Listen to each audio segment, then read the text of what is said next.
That's a look at your consumer news. We'll send it over now to Art. He has a look at our forecast. All right, Alexander, this is how it's going to work out. First, we start off with the morning cold. We have cold conditions right now, but not as cold as we had yesterday. That's enough to be said about that. We get into light snow this morning. That's happening right now as we get right through the region here locally, and we're holding on to some of that in the evening as well. Now, how long it lingers going into your evening commute, that's going to see still up in the air. It's all about the wind shift, as we can see here. You can see the winds out of the southwest, but by the time we get into from the noon hour going into the 1 o'clock hour, those winds begin to back down, holding on to winds up to about 22 miles per hour, in some cases all the way down to about 14 miles per hour. Then they come out of the northwest and colder air starts to slide in. Now, as the area of low pressure that I was talking about earlier just a moment ago, well, that's going to start to usher in that colder air coming in from the north again.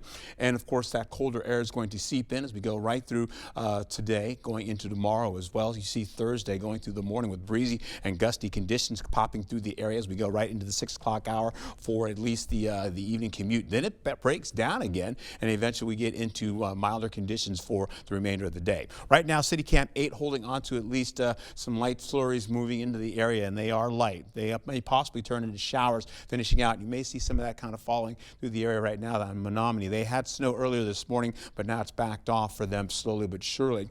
We'll go right into it. You see some of that kind of the light on the screen here, as you can see on the camera that we're using here for Onalaska. As we get into it, you're also heading out towards Tomah as well as going back to Shelby. You're going to be seeing a little bit of light snow on there too, with a little bit of moisture on the screen there. How about this though? Highs for Wednesday as we finish out the day today, you're looking at least maybe 23 degrees, getting down to about maybe 31 degrees for your local forecast under mostly cloudy skies.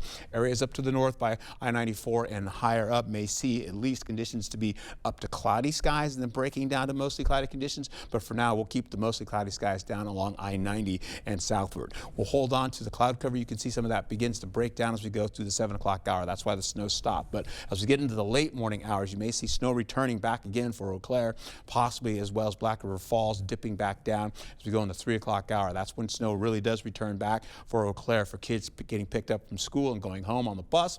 You'll see that also for La Crosse as well, going into the evening commute as well, when the snow begins to break down coming away from Eau Claire and then working back down to the south as we go into the 9 o'clock hour. So for the latter portion or middle to the latter portion of the evening commute, that's done for folks up to the north along I-94. We'll get back down to the south here where Prairie du Chien, they're going to hold on to that snow all the way as we get into about the 11 o'clock hour. Then the midnight hour ticks on and we'll see that snow starting to get out of the way and the region begins to open up with skies clearing and of course colder conditions usher in going all the way into tomorrow morning. For 9 o'clock, you're looking at temperatures from -3 all the way up to about 7 to 8 degrees in some cases. We'll go into Thursday by the noon hour. You're looking at temperatures from 4 to about maybe 10 to 12 degrees. And then as we finish out, holding on to about 3 o'clock as we go into your afternoon for your highs for the day. All right, so we'll take a look at how this all plays out over the next few days here. We're going to hold on to your highs, and we do not have an alert day. Didn't have time to take that off, but you're also looking at conditions to play out like that. Back to you, my friends.